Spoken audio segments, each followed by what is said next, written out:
Eh bien, bonjour à toutes et à tous. Bienvenue à ce webinaire communautique, hein, consacré, à l'intelligence artificielle ChatGPT, à cet agent conversationnel, hein, qui fait grand bruit, notamment dans le monde de l'éducation de la formation. Voilà, ce chatbot marque quand même une percée dans l'intelligence artificielle en tant qu'outil capable d'écrire des textes court presque aussi bien que les humains. Aujourd'hui, on vous propose, et on expérimente, un format de webinaire un peu spécial qu'on a appelé controverse, hein. On s'est un peu inspiré, du coup des controverses proposées au Learning Show, à Rennes, et on a essayé de dupliquer l'expérience, en version, numérique et à distance. Voilà, l'idée est de favoriser vraiment le débat avec des avis pour et contre, hein, pour aider le public à un peu à façonner son esprit critique sur le sujet. J'espère que vous aurez plaisir à participer à ce webinaire, hein, pour en apprendre un peu plus sur cette, IA et quels usages possibles dans le monde de la formation, les retombées potentielles peut-être sur l'emploi, en quoi, voilà, ça va impacter peut-être nos façons d'apprendre et de travailler. Et voilà, donc je suis impatiente aussi d'entendre les 4 participants. Merci à vous, hein, Claire, Frédéric, Raphaël et puis, bah, du coup, l'associé de Samy. Et puis merci à Jean-Luc, hein, qui va, du cabinet Stratis, qui a la charge lourde, j'arrive plus à parler, pardon, qui va animer ce débat. Merci, à vous et bon webinaire. Bien, merci Hélène, merci pour cette introduction. Donc effectivement, on vous demande un petit peu d'indulgence sur ce nouveau format qui est dans le débat, qui est dans la controverse, effectivement, si, et on verra bien à la fin finalement s'il y a controverse ou pas. Donc l'idée est effectivement, comme disait Hélène à l'instant, on a aujourd'hui, même si ça a été révélé fin 2002, on voit bien que il a été difficile de passer à travers les radars. Enfin, ChatGPT a eu du mal à passer à travers les radars de ce début d'année 2023, tout du moins, avec sa start-up créatrice qui est OpenAI. Alors, j'utiliserai les prononciations françaises. Et difficile même de trouver quelqu'un qui n'en a pas entendu parler depuis le début de cette année, que ce soit dans la presse, sur les réseaux sociaux, même au journal télévisé de 20 heures, on a eu à un moment donné ces échos là-dessus. Alors, ce qui est sûr, c'est que le sujet passionne et divise, particulièrement la communauté éducative. Et ceci dit en passant, nous l'évoquions avec nos invités que je vais vous présenter juste après, ou qui vont se présenter plus exactement juste après. C'est pas sans nous rappeler, pour ceux qui sont de ma génération, l'introduction de la calculatrice en salle de classe, qui avait fait grand bruit et qui, il y a déjà quelques années, avait déjà généré pas mal de débats. Et puis on a eu après l'arrivée des téléphones mobiles dans les salles de classe, enfin toutes sortes de choses qui peuvent nous rappeler des polémiques sur la place de ces outils. La calculatrice était déjà un outil, la place de ces outils, effectivement, dans l'enclos que peut constituer, effectivement, la salle de cours, même si aujourd'hui, la salle de cours est aussi virtuelle. Alors, avant d'en débattre avec nos invités, je me suis demandé, en fait, qu'est-ce que c'était que ChatGPT, comment on pouvait le décrire, et du coup, j'ai demandé à ChatGPT de se présenter lui-même. Donc, comme vous le voyez, je lui ai posé la question, ChatGPT, qui es-tu? Et vous l'avez, j'imagine, avant ce webinaire, tous expérimenté. Et effectivement, on a, comme vous l'avez constaté, quelque chose qui est très argumenté, qui est très bien construit, qui est vraiment dans une forme de dialogue. Et donc, on est bien d'accord que ça permet de générer, comme il nous le dit, des réponses cohérentes à des questions, de compléter des phrases en utilisant des informations contextuelles et de générer du texte de manière autonome. Donc, bien évidemment, la première utilisation, c'est ça qui surprend. Mais c'est surtout l'éventail des tâches. Et si vous lui posez la question de l'utilisation de ChatGPT dans l'éducation ou dans le e-learning éventuellement, vous aurez même des choses encore plus précises que ce qui est proposé donc ici. Donc, avec nous aujourd'hui pour échanger et pour débattre autour de ce sujet, Donc, Claire Noyer, Samy Lababi, je vais voir, il faut que je scrute savoir qui est arrivé. Et puis donc Frédéric Durier, Raphaël Grasset, je vais les laisser dans un petit tour de table se présenter. Je vais laisser leur mini bio à l'écran. Mais on va commencer par Claire, dans l'ordre de présentation sur la diapo. En quelques mots, voilà, nous dire avec qui nous allons débattre autour de ce sujet. Merci Jean-Luc et bonjour à toutes et à tous. Donc, comme c'est écrit là, hein, rien de nouveau. Je suis effectivement formatrice et ingénieure pédagogique. Moi, je travaille en tant qu'indépendante et sur plein de sujets différents selon les demandes qui me sont faites. Et avec une double expertise, on va dire, une sur l'hybridation des formations et une sur le numérique responsable. Voilà. Donc, je suis là avec ces deux casquettes-là pour cette discussion. Eh bien, merci. Alors, parce que je crois que je n'ai pas vu arriver ni Samy ni François, proposer à Frédéric de se présenter à son tour. Donc Frédéric Durier, moi je suis directeur d'un petit centre de formation, hein, donc orienté vers le monde associatif, beaucoup vers le monde social, donc pas spécifiquement branché numérique. Ex-membre du cercle APE, puis rédacteur aussi chez Todd Cursus, donc forcément intéressé aussi par ces aspects-là. Et effectivement, donc je pense que c'est à ces titres-là que j'ai été sollicité par Stratis. Merci Frédéric. Et on va terminer avec Raphaël. Bonjour à tous, Raphaël Grasset. Donc moi j'ai 3 casquettes. Je suis à la fois entrepreneur, j'ai fondé la société d'innovation pédagogique Trendy et je suis chercheur rattaché à l'Université de Nanterre et enseignant au Learning Planet Institute. Et puis pour faire un petit lien avec Frédéric juste avant, ex-membre du cercle APE aussi, puisque je travaille beaucoup avec Denis Christol, vu qu'on est issus de la même équipe de recherche. Voilà, et puis juste pour parler de ChatGPT aujourd'hui, je voulais aussi donner les limites de mon expertise sur le sujet. Je pense que c'est un peu important quand on fait ce genre d'exercice. Et puis ça, c'est mon côté chercheur. J'ai déjà effectivement programmé certains algorithmes d'IA non supervisés et paramétré des modèles d'IA, mais je n'en ai jamais développé en entier. Voilà, donc c'était juste pour donner un peu les limites de compréhension de ce que je pouvais apporter sur le sujet aussi. Ok, écoute, on va rester avec toi, Raphaël, et puis bien évidemment dans notre formule, les uns et les autres, vous allez avoir l'occasion, prenez l'initiative de rebondir et de donner votre point de vue, vos arguments. Mais la première question, moi, que j'ai envie de poser aux développeurs ou à l'utilisateur que tu viens de nous expliquer que tu es, Raphaël, c'est: est-ce que tu as le sentiment qu'avec ChatGPT, en fait, on vient de faire un pas nouveau et même un pas tellement important que certains le comparent à l'arrivée de Google dans notre quotidien?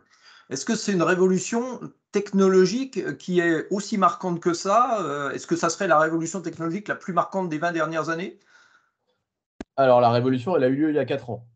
C'est juste, voilà, si je peux donner un petit peu de contexte, je vais remonter un petit peu en arrière. En 2014, il y a deux familles de modèles qui sont sortis, qui s'appellent les Word Embedding et les Adversarial Networks. Personne n'en a entendu parler.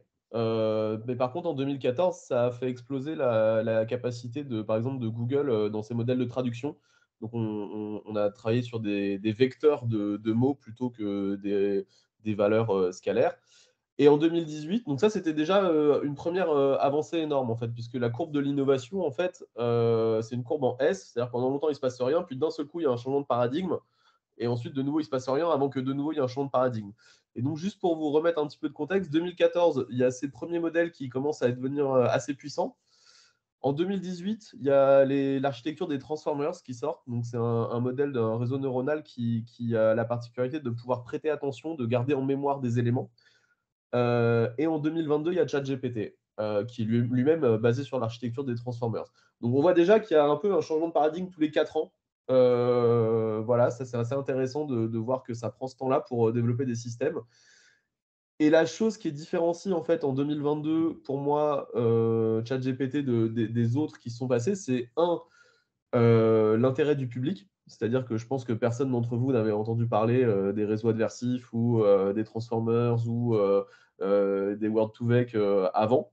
Donc là, la problématique, enfin, ce que j'appelle ça une problématique, mais c'est vraiment la chose qui change la donne, c'est qu'aujourd'hui, on en parle au journal de 20h, quoi. Et puis, on en parle à la cour de récré, et puis on en parle chez la boulangère. Et voilà, enfin, vraiment, on en parle un peu partout, quoi. Pour moi, c'est vraiment la chose qui change. C'est-à-dire qu'il va y avoir une attente du public sur la qualité de la génération des IA, etc., qui change. Et la deuxième chose qui change, puisque comme je vous disais, en fait, quand je te dis, Jean-Luc, que l'innovation elle a eu lieu il y a 4 ans, c'est que ChatGPT, c'est un transformer. L'architecture des transformers est sortie en 2018. Donc, en fait, ce qui a changé aussi, c'est l'architecture, elle n'a pas beaucoup évolué. Enfin, bon, c'est pas Robert qui va faire ça dans son jardin, hein, mais ça reste des modèles complexes à entraîner. Mais ce qui a changé, c'est la quantité de données sur lesquelles ils ont été entraînés. Et ça, bah, c'est ce sur quoi travaillent les GAFAM depuis quand même une dizaine d'années, de récupérer des données à droite à gauche, de les nettoyer, de les préparer, des données sur nous aussi, etc. Et aujourd'hui, c'est de plus en plus ça qui va changer la donne et la qualité des modèles, parce que ça reste un modèle assez simple en soi, en fait. C'est juste qu'il a été énormément entraîné sur beaucoup de données.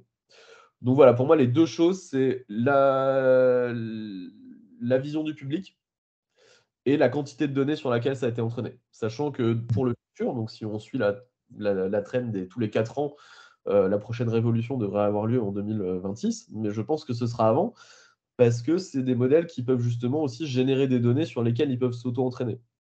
Donc ça, c'est aussi un problème, c'est plus on avance, plus les modèles peuvent s'améliorer rapidement par eux-mêmes, en fait. Donc voilà, pour maintenir la courte. Déjà, merci pour cette mise en contexte. Du coup, Claire et Frédéric, comment vous voyez cette irruption là de ChatGPT, au-delà de l'aspect médiatique et de la traînée que c'est en train de laisser, comment vous l'avez découvert et vécu, du coup? Est-ce que vous l'avez vu avec quelque chose d'aussi marquant? Et donc, Samy vient de nous rejoindre également. Merci, Samy. Bonjour, désolé. Claire, peut-être. Claire. Okay.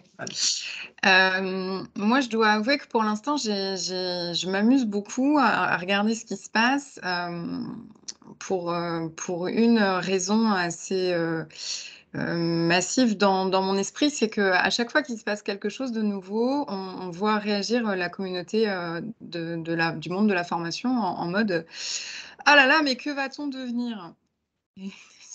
Je ne m'explique pas cette question récurrente et tellement omniprésente.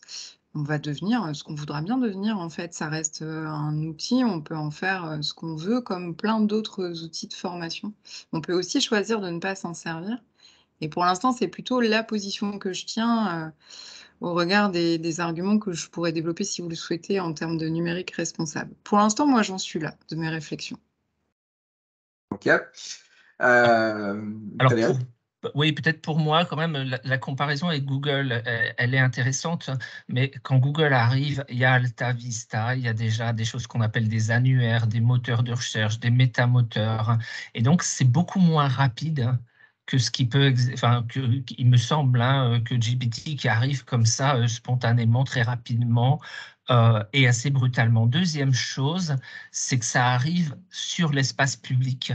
Acheter le L en kiosque, le magazine, il y a ChatGPT. Je suis sûr que fouiller les revues de jardinage, etc., c'est dedans. Et donc tout le monde, alors c'est assez drôle, d'ailleurs les centres de formation, les universités ont été sommés presque immédiatement. Enfin, elles ont appris que ça existait le matin et le soir, il fallait expliquer ce qu'on allait en faire et comment ça allait fonctionner. Et on sent qu'il y a du positionnement marketing, en fait. Les malheureux qui ont dit dès le départ, bon, comme on ne connaît pas, on va interdire, ils vont un peu ramer pour remonter ça. Chose qu'on n'avait pas forcément à l'époque, il ne me semble pas. Donc, une accélération quand même. Alors, je ne sais pas si en termes technologiques, on est vraiment sur... là, Raphaël l'a beaucoup mieux exposé que je serais capable de le faire. Mais en termes quand même de bousculade du monde de la formation et de l'éducation, et Jean disait c'est pas tout à fait la même chose non plus. Ça joue énormément, ça pose la question du métier de formateur, mais bon, Claire a raison, plein d'autres choses ont posé la question du métier de formateur, donc voilà. Est-ce que tu constates, du coup, ce que je retiens, ce que tu as dit au début, c'est surtout la vitesse avec laquelle ça s'est propagé, on va dire, dans le monde, le quotidien, enfin le quotidien, pas encore dans l'application, mais en fait, la vitesse à laquelle toutes les personnes en ont entendu parler, quoi, en quelques semaines, là, ça a été. Ce qu'on On a a tous rarement vu. je crois qu'on a tous vécu le fait de montrer à quelqu'un ce truc et de le voir arriver le lendemain, les yeux un peu rougis, et dire qu'il a conversé, qu'il n'a jamais eu de conversation aussi riche, peut-être même.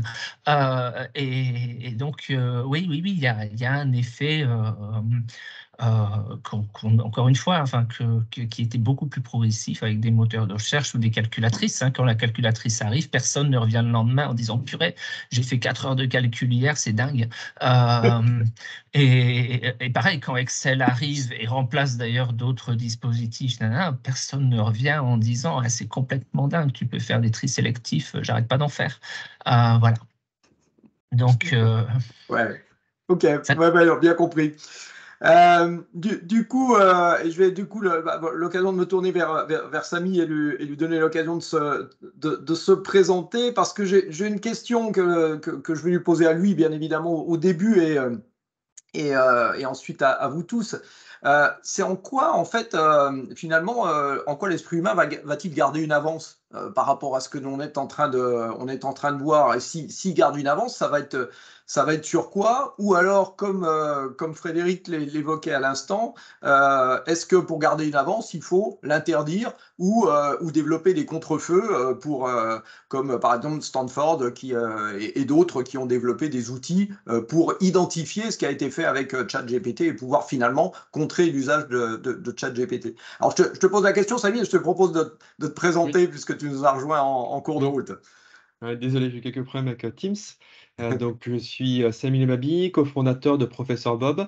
Donc, nous, on travaille sur l'IA pour l'éducation et plus spécifiquement, on conçoit un assistant qui va s'appuyer sur des corpus de connaissances, de cours, pour répondre aux questions des apprenants. Donc, on travaille sur le sujet depuis 2019. Donc, c'est un secteur qu'on suit beaucoup, forcément. Mais nous, on a une spécificité voilà, de travailler vraiment sur l'éducation, alors que ChatGPT est vraiment plus grand public et s'appuie sur un corpus de connaissances qui est beaucoup plus large, moins vérifié. Voilà. Alors, pour revenir sur les usages, c'est vrai que ça a été assez massif le démarrage de ChatGPT. Après, c'est quand même quelque chose qui n'est pas forcément nouveau. On a des assistants de type Siri ou Google Assistant qui étaient certes plus limités, mais qui étaient déjà sur de l'interaction, du conversationnel. Voilà. Et c'est vrai qu'on n'a pas de raisonnement élaboré comme on peut le voir sur ChatGPT. Donc c'est un ancrage plus fort aujourd'hui un impact plus fort sur l'éducation avec l'arrivée de ChatGPT. Alors, pour aborder le sujet de quelle réaction on doit avoir, donc certes, nous, on travaille aussi sur mesurer en fait la contribution d'un ChatGPT dans une production écrite et plus généralement des IA, d'autres intelligences artificielles génératives. C'est quelque chose qu'il va falloir. Enfin, on peut avoir dans certains cas un peu du mal à discerner ce qui est de la production humaine versus la production de ChatGPT. Et donc, c'est important pour moi, pour le corps enseignant, de savoir ce qui vient de l'élève versus ce qui viendrait d'un copier-coller ou d'un copier-coller rapidement ajusté. Et encore une fois, ça va évoluer, donc ça va devenir de plus en plus indiscernable à l'œil nu. Et donc, c'est pour ça qu'il y a besoin d'outils pour savoir quel est l'effort fait par l'élève. Et donc, oui, interdire un outil, c'est quand même un peu dommage, je trouve.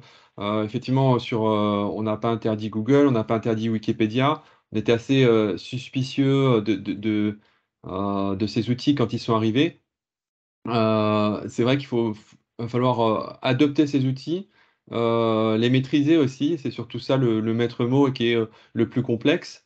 C'est-à-dire arriver à sortir de la solution de facilité de faire un copier-coller et d'inciter les élèves à avoir un esprit critique de s'en servir comme assistant de co-création, mais arriver à trouver une valeur ajoutée pour l'élève. Alors aujourd'hui, on voit qu'il y a quand même un écart assez flagrant quand même avec des humains, enfin des spécialistes dans des domaines, etc. Enfin, qu'il y a encore plein d'erreurs. Ces erreurs, elles vont diminuer nécessairement. Donc on va avoir la frontière va être plus ténue, mais sur des raisonnements complexes, il y a encore une grosse marge et on ne sait pas dans quel laps de temps elle sera franchie, si un jour elle est franchie. Frédéric et Claire, ça vous rassure? Vous partagez Alors, l'optimisme de Samy là-dessus? il me semble, moi, que quelque part, oui, ça repose la question du métier de formateur, hein. C'est ce que je disais un petit peu tout à l'heure, hein. C'est-à-dire que à un moment, tout bêtement, on arrive. Alors, je vais essayer de partager aussi ce que je peux avoir sur mon écran, mais je pense que ça doit être jouable. Est-ce que vous voyez quelque chose? On voit Alors, on Teams. voit l'affichage de la réunion Teams pour l'instant. Ah, malheureusement. Bon, j'ai un problème. Toujours est-il que, oui, on a petit à petit une vision en fait, hein, du formateur qui est où on est obligé de concevoir en fait des situations d'apprentissage et surtout des situations d'évaluation qui vont quelque part contourner ChatGPT. Et je trouve que c'est intéressant parce qu'il y a plein de choses vraiment intéressantes, hein, qui ressortent. Mais alors, quelquefois, il y a des trucs un peu drôles. Il y a quelqu'un qui dit, mais si je demande, par exemple, de comparer, je ne sais pas moi, la vision romantique de Hugo et de Lamartine, là, ChatGPT, 35 secondes et il me fait les 10 paragraphes qu'il faut. Et donc, la personne dit, ben, ça veut dire qu'il faut trouver des auteurs beaucoup moins connus. Et ce qui est assez drôle, donc, c'est qu'à la fin, vous êtes obligé un petit peu de resserrer. Et de la même façon, dès qu'on parle d'éthique, de philosophie, d'abstraction, en fait, on sent que ChatGPT, ben, il est à l'aise en fait. Donc, je ne vais plus demander justement de réfléchir sur le risque et progrès avec l'intelligence artificielle. Il faut que je contextualise pour essayer de contourner. Et à la fin, on devient, enfin, l'expertise du formateur, c'est une expertise aussi, hein, de trouver la situation d'apprentissage où les gens seront à l'aise et pourront vraiment produire quelque chose, et de trouver aussi la situation d'évaluation qui permettra de s'assurer que ce qu'on a évalué, c'est voilà, c'est le bon truc en fait, hein. Donc on va produire du chat GPT, mais on va ensuite demander aux gens de comparer avec ce qu'ils auraient produit eux-mêmes, hein. On va produire du chat GPT, on va dire voilà, il a fait 2 paragraphes, faites les 8 suivants. Et on sent qu'on est là-dessus en fait. Voilà, mais quelque part sur une nouvelle compétence, qui est une compétence aussi de pas se faire berner, hein, et on le voit d'ailleurs sur les forums, on le voit dans les réseaux sociaux. Celui qui dit moi j'ai un peu peur, on lui dit écoute, t'es idiot, regarde, t'as qu'à pas faire de disserte, t'as qu'à pas faire de machin. Si tu fais de la traduction, c'est normal que tu te fasses avoir. Trouve une situation d'évaluation qui passe entre les lignes en fait. Voilà. Donc pas changement de métier, mais vigilance supplémentaire, compétences supplémentaires aussi, hein, du formateur. C'est un peu ce que Samy a dit d'ailleurs. Ouais. Ok. Je te propose de recouper le partage du coup, parce que j'ai pas la main pour te l'enlever. Je suis encore en train de partager. Je suis désolé. C'est pas grave. C'est pas grave. Claire, ça t'interpelle de se dire aussi en quoi ChatGPT peut être finalement aller plus vite, plus loin que nous, avoir plus ou moins de cet esprit de synthèse? Sur la question pure de la formation, moi je rejoins ce que Frédéric vient de dire. Honnêtement, je pense que si on se concentre sur une évaluation des compétences, on peut arriver à se servir de cet outil-là de manière assez créative et ça peut être intéressant. C'est pas là qu'il est mon problème principal. Donc, tant qu'on pose que des questions qui sont centrées sur la formation, moi j'avoue, je suis curieuse et je pense que ça mérite d'être testé, d'être mis à notre main aussi en tant que formateur pour pouvoir en faire quelque chose de constructif. Mais je ne peux que rejoindre ce que dit Frédéric. J'ai d'autres problèmes avec ce type d'outil-là et Je veux bien les aborder si c'est le moment, mais On va en parler. Raphaël, comment toi qui a conçu, qui propose aujourd'hui des outils, des services, que tu imagines effectivement que du coup ça te permette aussi pour ton entreprise d'aller à la limite proposer des services qui vont aller plus loin, qui vont aller plus vite que toi ce que tu aurais imaginé par exemple? Ah, tu as ton micro qui est coupé. Je peux te répondre, mais je voulais juste réagir d'abord au propos de Samy qui a parlé longuement de plusieurs choses. Et il y a un point où je ne suis pas hyper d'accord avec lui, c'est un peu le syndrome de la police de Chicago, quoi.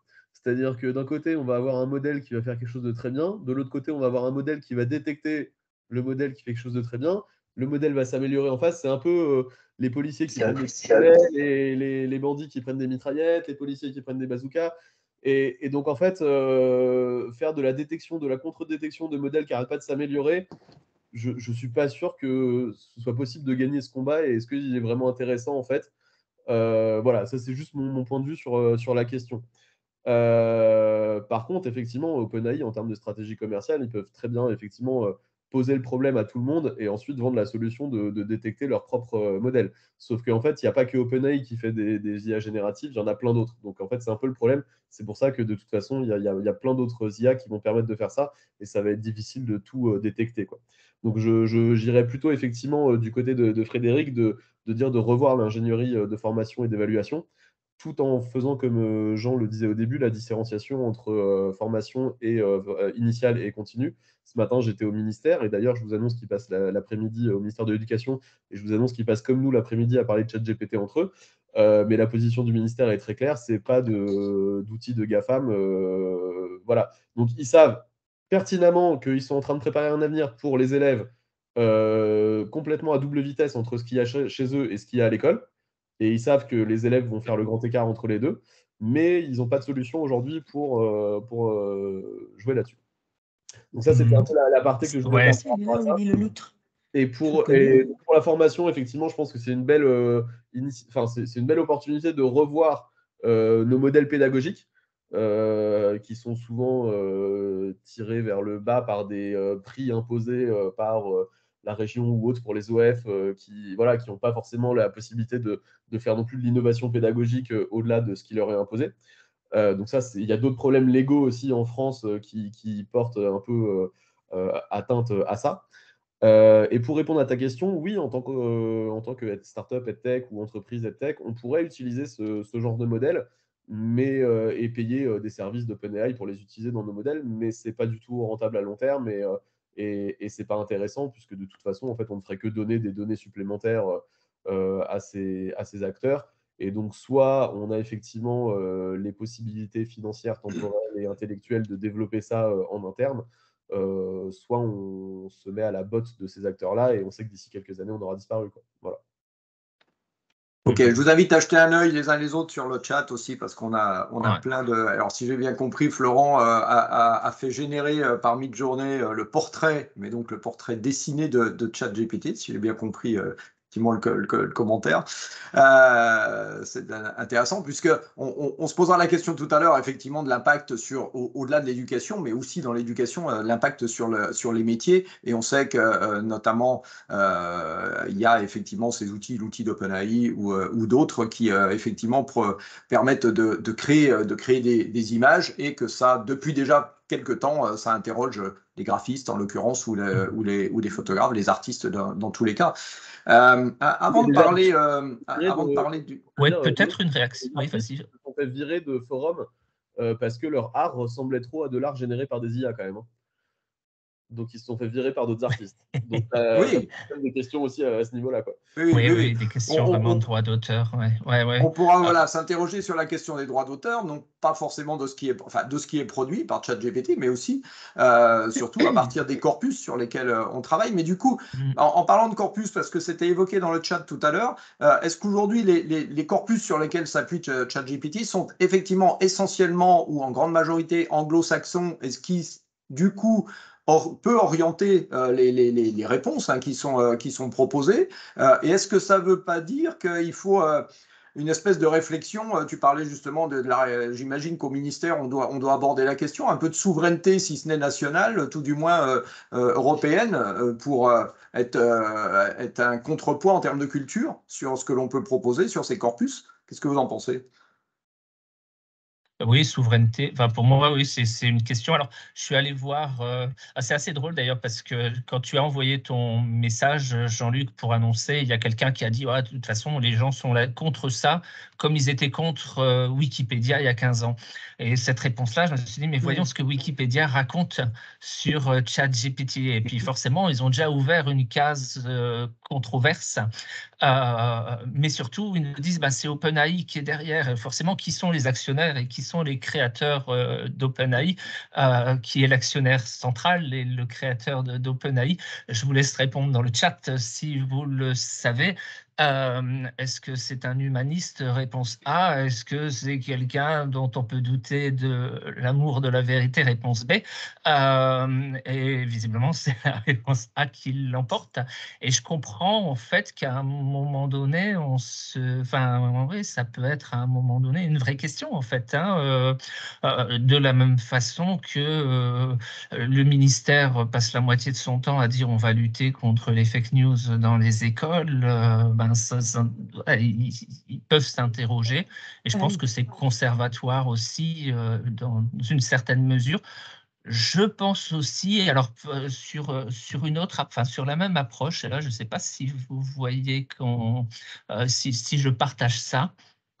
Oui, ça marche. Ça marche enfin. À chaque fois, en fait, quand on arrive à un truc comme ça, il y a toujours justement la logique un peu pédagogique qui vise à dire mais de toute façon, si l'intelligence artificielle ou si l'ordinateur ou si Google le fait, tu vas enfin pouvoir utiliser ton cerveau pour des trucs qui sont vraiment intéressants. Et en gros, ton cerveau a mieux à faire que d'aller chercher de l'information ou rédiger des paragraphes ou laisse-le faire. Et donc, progressivement, il y a cette idée que ça nous tirerait vraiment, pour le coup, vers le haut. Et je pensais, vous savez, à la pyramide de, comment il s'appelle, Bloom, avec cette idée qu'à un moment donné, on se dit, les connaissances, c'est plus nécessaire. Pourquoi? Oui, celle-là, c'est la pyramide de Bloom. C'est la pyramide de Maslow. Il y a plusieurs pyramides et ChatGPT vous le confirmera. Dans tous les cas, oui, c'est cette idée qu'on dit le niveau de base, c'est les connaissances. Pourquoi? Enfin, les connaissances, il y a Google, il y a machin. Construire des phrases, construire des paragraphes, il y a des outils, créer des choses, s'amuser à écrire avec un style particulier, un style commercial, etc. ChatGPT le fait très bien. Et progressivement, en fait, il me semble, mais là, pour le coup, il y a des gens qui sont plus des sciences cognitives, pas parmi vous. Il me semble que quelque part, normalement, la compétence, ça forme un tout, en fait. Quand on se dit à un moment... Et puis, quelque part, pour se former, il faut se cogner un peu. C'est-à-dire qu'il faut que ça résiste un peu. Quelqu'un qui a appris la programmation en galérant et pas forcément quelqu'un qui... il aura une connaissance qui est différente de celui qui aura fait peut-être de la compile. Mais c'est juste, j'ai pas de certitude là-dessus. Mais je comprends qu'à un moment donné, il y ait une espèce de prudence. Qu'est-ce que je laisse de côté? Quand on préparait avec Jean-Luc, on se disait, quand Excel arrive, on se dit, waouh, c'est génial, on calcule tellement plus vite. Et puis au bout d'un moment, on se rend compte que certains ont perdu les ordres de grandeur. Ils vont vous commander 3 tonnes alors que vous vouliez 300 kilos. Et on voit vraiment des choses comme ça apparaître. Donc, voilà, il y a cette question-là. En interrogeant d'ailleurs un peu les gens autour, tout le monde dit oui, c'est génial. Et juste après, notamment nos générations, tout le monde dit waouh, je suis content quand même d'avoir appris d'une manière classique. Je suis content d'avoir appris à poser les trucs, à rédiger des dissertes. C'est vachement utile maintenant parce que tout ça, ça me gave, mais quand même, je suis content d'avoir appris avant. Vraiment, moi, c'est ce que j'ai pu entendre, mais j'ai déjà beaucoup parlé. Bon, il y a peut-être. Oui, vas-y, je t'en prie. Pardon.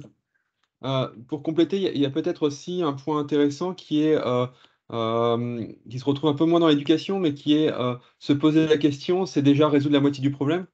Or, ChatGPT attend une question. Mais voilà, c'est aussi face à une situation, se poser les bonnes questions. Et c'est cette compétence-là qui n'est pas toujours développée, en tout cas dans les petites classes, c'est normal, mais qui vient peut-être pas assez vite. Oui, ce qu'on lisait, enfin ce que certains faisaient remarquer dans le chat tout à l'heure, hein, il y a une vraie qualité enfin, qui est nécessaire de développer, qui est la façon dont on va. Alors, on parle du prompt hein, pour effectivement la question, ou tout du moins ce que l'on demande à ChatGPT. Je ne sais pas si on sait bien le traduire en fait aujourd'hui. Mais dans tous les cas, c'est la manière dont on exprime ce que l'on recherche, la recherche que l'on veut, la question qu'on veut poser à ChatGPT. Comme tu viens de le dire, c'est déjà être en capacité d'exposer le problème clairement pour obtenir effectivement des réponses adaptées, hein, si je te suis bien. Du coup, du côté on va dire des experts et des producteurs, j'ai envie de dire, des utilisateurs que vous êtes, Raphaël et Samy, si on se pose la question de mettre en face de l'utilisation, en fait, l'impact que ça a, qu'est-ce que ça nécessite en termes de volume de données, en termes de machinerie, en termes d'énergie. Et donc, vous voyez où je veux en venir, c'est quoi l'impact alors qu'on parle beaucoup de numérique durable, de numérique responsable? Est-ce que ce qu'on est en train de développer, ça va dans ce sens-là, finalement? Alors, j'en profite de cette question pour rebondir un peu sur la question d'avant, parce qu'on va très très vite sur tous les sujets.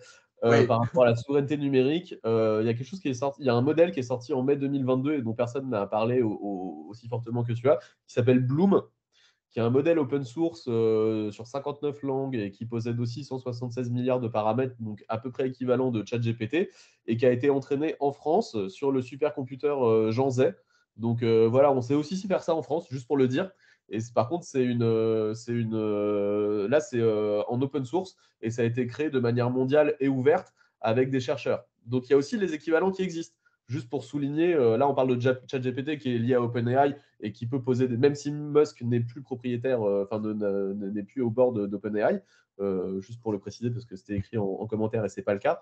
Il peut quand même, on peut se poser des questions de savoir avec quelles données et comment ils orientent le modèle, alors que là il y a des modèles open source qui existent et qui peuvent quand même être plus transparents sur l'éthique qui a été apportée à la construction du modèle et entre autres l'éthique liée à la consommation de ressources. Ce qu'il faut savoir, c'est que pour ces modèles-là, en fait, ce qui est énormément consommateur, c'est la conception initiale du modèle, c'est l'entraînement initial du modèle. Celui de Bloom, il a pris plusieurs mois sur un super ordinateur. Donc, c'est des centaines de cartes graphiques spécifiques qui sont alors, c'est pas Jay-Z, c'est Jean Zay, mais c'est à peu près pareil.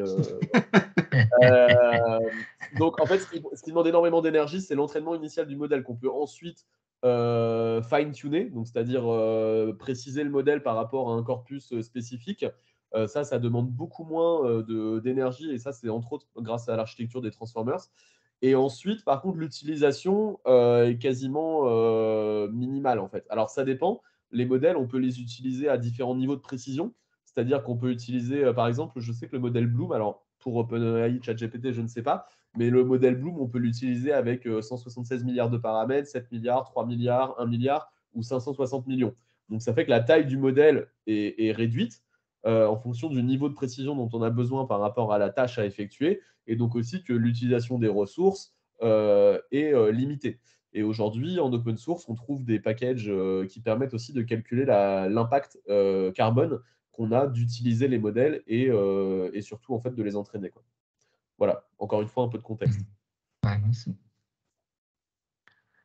Claire, est-ce que tu te dis, quand à chaque fois que je vais utiliser ChatGPT, je vais avoir un impact finalement là-dessus, ou tu y vois le rapport intérêt-coût finalement s'équilibre, ton point de vue?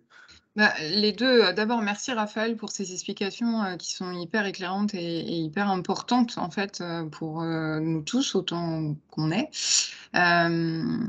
Moi, ce que ça me renvoie comme question, c'est que justement, si on se met à monter les IA contre elles, parce qu'en gros, ça va être ça l'enjeu, tant qu'une partie d'entre elles sont détenues par les GAFAM, on est sur un marché concurrentiel et donc on sait qu'il y en a d'autres qui se développent, qui tentent des trucs.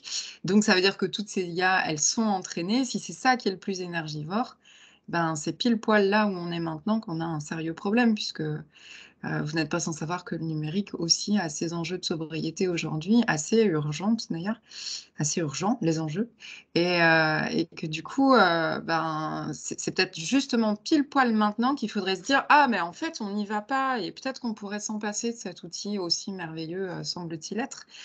Arrêtons de faire mumuse, et retirons-nous du game parce qu'on veut pas en fait les entraîner ces IA-là pour pas dépenser toute cette énergie dont on a besoin par ailleurs et qui devient de plus en plus précieuse, et puis aussi parce que ces super ordinateurs, il faut les fabriquer, que l'impact du numérique, il est d'autant plus lourd à la fabrication et qu'on n'a plus les ressources, qu'on peut plus se permettre ce genre de dépenses-là en fait. Si ces enjeux vous sont pas, tout à fait familiers, moi je vous engage vraiment à participer à un atelier de la fresque du numérique pour mieux les percevoir et mieux les avoir en tête au quotidien. Mais effectivement, moi, c'est des questions que je me pose, tout le temps. De savoir, est-ce que le bénéfice que je prête à un outil, dans, ma pédagogie, dans ce que j'ai envie de faire, vaut la dépense, de, circulation de données, d'énergie au passage? Ou est-ce que finalement je pourrais le faire autrement, avec des post-it et des feutres? Heu et si la réponse c'est: «Je peux le faire autrement», je garde les post-it et les feutres, il y a pas photo, quoi. Je peux réagir à ça juste? Moi, ma société, c'est une société à mission, alignée sur l'objectif de développement durable, des Nations unies. Donc juste pour dire, d'où je viens. Et en même temps, je ne suis pas tout à fait d'accord avec ce que tu viens de dire. Les ordinateurs sur lesquels ont été entraînés ces modèles, la plupart, ils existaient déjà et ils sont utilisés pour des calculs scientifiques sur plein de choses, la prédiction du climat, des choses comme ça. Enfin, c'est vraiment des ordinateurs absolument, gigantesques effectivement, mais ils n'ont pas été créés pour ça. Ils existaient, déjà, on en crée des nouveaux, oui, mais voilà. Et après, il faut voir en fait aussi le ratio entre, l'entraînement, il est fait une fois pour tout le monde après derrière. Donc le ratio, il n'est pas si énorme en fait en termes d'utilisation, voilà. Et c'est le genre de choses qu'on ne peut pas faire avec des feutres et un tableau blanc, non plus, quoi. Donc c'est juste encore une fois pour donner un peu des rapports d'échelle, quoi. Et peut-être pour compléter, enfin, c'est une question qui se pose pour, beaucoup de sujets, hein, on peut revenir par exemple sur ITER, où il y a une dépense phénoménale pour, peut-être, une énergie, moins consommatrice et qui pourrait économiser, voilà, et est-ce que l'innovation, au début est très coûteuse en énergie? Après mais elle est quand même assez prometteuse en termes de bénéfices, de faire avancer les choses. Et d'être un outil, très intéressant.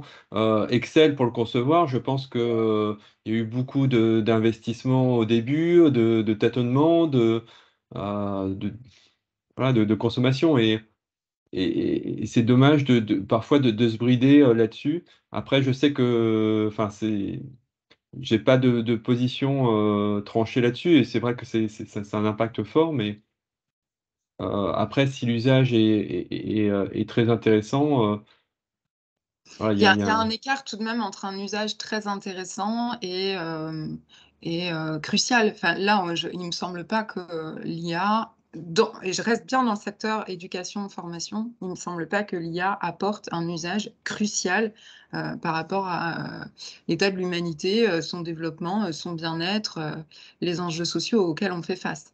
Donc aujourd'hui pour on a moi, le quand même bénéfice, il est moindre par rapport à la dépense énergétique et de ressources autre que l'énergie que ça représente.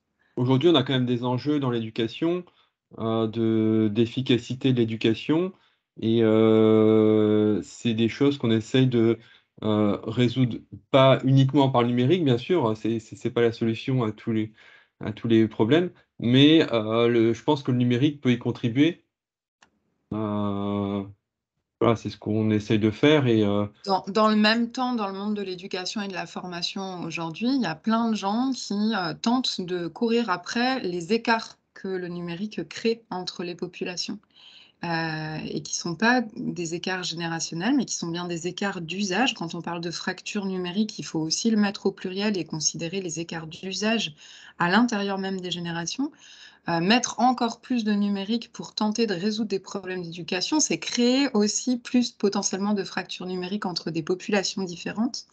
Et du coup, ça génère aussi une double course qui n'est pas forcément bénéfique, non plus sur un plan social. Donc, vraiment, je questionne. Je ne suis pas du tout sûre de te rejoindre sur cette question-là. Alors, il n'y a pas besoin de ça pour créer de la fracture numérique, hein. Moi, déjà, je faisais une recherche sur les facteurs d'engagement en formation dans les Hauts-de-France aujourd'hui.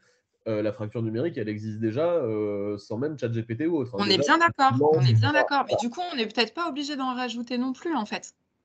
Oui, alors par contre, là, pour le coup, la perception que j'en ai sur le futur, et c'est plus un constat qu'un engouement extrême de ma part pour le capitalisme. Mais à mon avis, d'ici quelques années, ce genre de modèle génératif, c'est-à-dire qui va pouvoir transformer des images en texte, de l'audio en vidéo, etc., si on lui donne aujourd'hui tous les parcours des formations faites en France, etc., elle va pouvoir générer des parcours pédagogiques qu'aujourd'hui des gens comme toi font pour des OF, pour des clients, de manière ultra personnalisée, de manière ultra rapide. Et c'est juste que les clients finaux, s'il y a quelque chose qui peut faire le taf à 80% de manière correcte pour 1/100 du prix en 1/100 du temps, moi, le métier d'ingénieur pédagogique dans 5-6 ans, je ne sais pas comment il va être. Le seul truc qui me rassure, c'est l'inertie des systèmes dans lesquels on vit, quoi. C'est le seul truc qui me dit que ça va faire tenir le modèle un peu plus longtemps. Parce que sinon, le métier d'ingénieur pédagogique, je lui donne pas cher pour les années à venir. Courage. Voilà. Mais l'inertie des systèmes, de voir comment effectivement c'est très compliqué de changer. Tant qu'il n'y a pas d'obligation légale, les systèmes changent très difficilement dans ce que je vois, en tout cas à la fois dans l'éducation et dans la formation continue, quoi. Voilà. Du coup, ce que vous évoquez, ça pose une question alors très, très générale, hein, quasi sujet de philo du bac. Est-ce que toute innovation technologique est un progrès? Donc ça, on pourrait effectivement dire beaucoup. Vous avez évoqué un des points tout à l'heure, je ne sais plus lequel d'entre vous, sur effectivement une espèce d'élévation vers le haut. On en parle au sujet, par exemple, au sujet des développeurs, hein, des gens qui font du code. Aujourd'hui, de nombreux tests ont été faits sur effectivement de la création de code. Willy a mis un lien aussi. Alors je crois, je n'ai pas eu le temps d'aller me créer le compte pour ouvrir, mais je pense que ça fait référence à la BD qui a été créée très, très récemment, effectivement, qui à la fois combine de l'image créée par effectivement l'intelligence artificielle et du texte. Donc on a effectivement des métiers. Ça a un impact sur les métiers du code. Est-ce qu'effectivement, je dirais que celui qui fait du code de base, il sera encore là demain? Est-ce qu'en fait, on n'aura plus demain que des gens qui sont d'un niveau, on va dire, plus élevé que ceux qui sont capables d'analyser le code généré par ChatGPT et de dire, bah oui, ça c'est améliorable, là il y a une erreur ou quelque chose dans ce sens-là. Donc, moi, ma question, effectivement, je voudrais qu'on termine un peu là-dessus, sur votre vue un petit peu générale. Est-ce qu'on va véritablement vers un progrès, ou est-ce qu'on va perdre des choses au passage, comme vous l'avez déjà un petit peu laissé entendre tout à l'heure, et notamment pour certains métiers qui, de votre point de vue, seraient plus impactés que d'autres, y compris sur notre secteur de l'éducation? Il y a tellement de questions dans ta question. Ouais, Alors, prends ouais. celle que tu veux. Allez, hop. Donc oui, un impact fort sur pas mal de métiers, et c'est difficile à dire aujourd'hui exactement, mais les métiers les plus, voilà, de codeur junior va être plus remis en cause. Après, effectivement, il faut recentrer, je pense, sur poser les questions, trouver le problème pour savoir comment, enfin l'art du prompt. Ça va être un enjeu considérable. Et puis aussi l'adaptabilité, c'est-à-dire qu'un enseignant euh, une interaction qui est plus proche de l'élève, et l'outil numérique ne pourra pas le remplacer sur ces tâches-là, d'accompagnement précis. Il aura un accompagnement jusqu'à une certaine limite. Il va pouvoir permettre à l'enseignant de se concentrer sur un groupe d'élèves à besoins particuliers et avoir une pédagogie spécifique. Mais voilà, il ne le remplacera pas sur cette dernière tâche à court et moyen terme. Sur la question de l'accompagnement, un des spécialistes, on va dire, du tutorat à distance, qui est Jacques Rodet, qui a fait des tests juste là, il y a 2 semaines à peu près de ça, me disait, ce qu'on s'aperçoit, c'est que ChatGPT il manque un peu d'empathie, en l'occurrence. Or, on sait très bien qu'on n'apprend pas sans émotion et sans ce rapport sensible à l'autre aussi. Donc, tant que ChatGPT ne saura pas faire ça, on sera quand même trop concurrencé, je pense. Ouais, mais Mais on en verra même dans temps, 6 mois, on verra dans 1 an, on verra dans 2 ans, quoi. Je veux dire, ces modèles, ils évoluent tellement vite que voilà, c'est compliqué oui, de. oui, oui. Je pense qu'il y a tout un courant qui travaille sur les émotions, d'ailleurs, dans l'intelligence artificielle et pour le coup, qui est capable de reconnaître des expressions faciales, d'adapter aussi peut-être. Donc, moi, je le vois aussi, le métier de formateur, hein, vraiment. Dans le chat, il y en a été beaucoup question de cette idée d'accompagnement et puis surtout cette idée que ça devient un outil. Et puis à certains moments, pour revenir un peu à ce qu'on disait tout au départ, c'est possible dans un parcours à un moment de dire là on l'utilise et on l'utilise vraiment et puis on se confronte à lui et puis et il nous aide à avancer. Et puis c'est possible à un moment donné de se dire là on essaie de jouer sans et de voir comment ça fonctionne. Moi je me méfie justement, il y a beaucoup d'arguments du type mais dans la vie réelle ça existe. Dans la vie réelle, la mobilette existe. Vous êtes prof de sport, si vous dites qu'il faut faire 3 tours de terrain et quelqu'un dit « Ok, je le fais en mob, je peux prendre quelqu'un derrière », ça ne marche pas. Et pourtant, on dit au prof « Attends, dans la vraie vie, on a des mobs, qu'est-ce que tu nous embêtes à courir en short ? C'est pas la vraie vie. » Et la formation, c'est pas que la vraie vie, c'est aussi ça. Donc, c'est naviguer entre tout ça. Et peut-être, effectivement, voyons les choses de façon optimiste, une logique d'invention et d'utiliser toute une palette d'éléments, parmi lesquels celui-là, qu'on peut utiliser, qu'on peut quelquefois interdire d'utiliser parce que on va se dire, tiens, voyons ce que ça donne si on fait papier-crayon sur une vingtaine de minutes. Et Jean nous dit, où est la vraie vie sans mobilette ? Et Jean-Luc, pour répondre un peu à ta dernière question, donc effectivement sur les extrêmes besoins de formation, aujourd'hui c'est un peu le problème en France, c'est qu'il y a beaucoup trop de masters, de niveau master en fait, de personnes. Donc on a vécu une révolution industrielle il y a 200 ans qui s'est vécue, qu'on a un peu oublié, mais qui n'a pas été simple à vivre. Je pense qu'on va aussi vers une révolution intellectuelle aujourd'hui. Donc on parlait beaucoup de crise de sens au travail ces dernières années. Je pense que là on va parler de crise de sens existentielle que va faire l'humain quand même l'art lui est retiré, puisqu'il y a aussi des IA qui permettent de générer de la musique à partir d'images et inversement dans plein de manières. Et donc tous les métiers intellectuels médiums, comme tout ce qui est lié par exemple au marketing, à la conception, aujourd'hui ingénieur pédagogique c'est Bac+5, ce genre de choses. C'est vrai que ça va être remis en cause dans les années à venir, je pense. Et on va avoir besoin un peu des 2 extrêmes, soit des personnes qui ont des doctorats hyper poussés pour justement améliorer ces IA et faire d'autres recherches sur d'autres sujets de manière très poussée, et des personnes qui n'ont pas forcément des grandes qualifications, mais qui ont la manière de l'appliquer dans la vraie vie, quoi. Et ça, c'est un problème un peu plus général, mais qui est souligné aussi par ces IA, quoi. Et par rapport à la gestion des connaissances et autres, parce qu'on a un peu mélangé justement éducation et formation, et c'était un peu problématique aussi, je pense, parce que pas la même vision des choses. Et aussi, on n'a pas vraiment parlé des entreprises, mais tout ce qui est lié à la gestion des connaissances en entreprise et autres, on peut parler de ça soit en stock, soit en flux, et on est un peu sur la même problématique, c'est-à-dire que il faut plus travailler les dispositions à apprendre des individus, je pense. Moi, c'est ma spécialité, j'ai fait ma thèse dessus, donc c'est pour ça que j'y crois aussi, et c'est les solutions que propose Trendy, d'accompagner justement ce changement de disposition qui demande beaucoup plus de travail et qui est plus à long terme, mais qui, je pense, aura plus d'impact que effectivement de vouloir absolument contrer l'IA sur de la gestion pédagogique micro d'exercices ou de choses comme ça, quoi. Voilà. Il est 14 h. Claire, un petit mot, Claire, Samy, pour clôturer également ce webinaire qui pourrait durer tout l'après-midi comme à l'Éducation nationale, tant il y a de choses à dire. Je suis d'accord avec toi, Raphaël, il y a des questions sur lesquelles on est passé rapidement.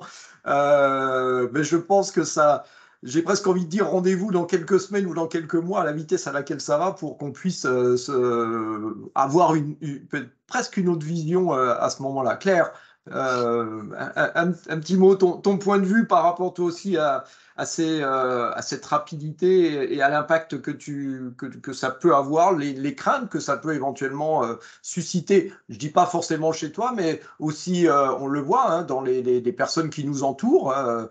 Comme ça a été évoqué tout au début, d'autres innovations ont généré des craintes qui aujourd'hui sont complètement oubliées. Est-ce que ça sera le cas dans quelques années quand on parlera de ChatGPT comme d'un outil courant, ou est-ce que pour toi les craintes sont plus fortes? Ouais, c'est difficile de juger de ça. Et puis moi, je suis pas bon devin, donc je vais pas faire de paris sur l'avenir. Mais je pense que ça mérite qu'on y accorde une certaine attention, sans tout grignoter non plus autour, mais qu'on regarde comment ça évolue, qu'on regarde comme. Moi, j'ai envie de faire preuve de créativité au passage et de me dire, est-ce qu'il n'y a pas des usages qui valent le coup à tester pour produire des nouvelles évaluations avec mesure. Mais moi, je pense que ça vaut le coup d'essayer un peu tranquillement, de voir ce que ça donne et puis de faire des retours d'expérience petit à petit. On verra bien. Mais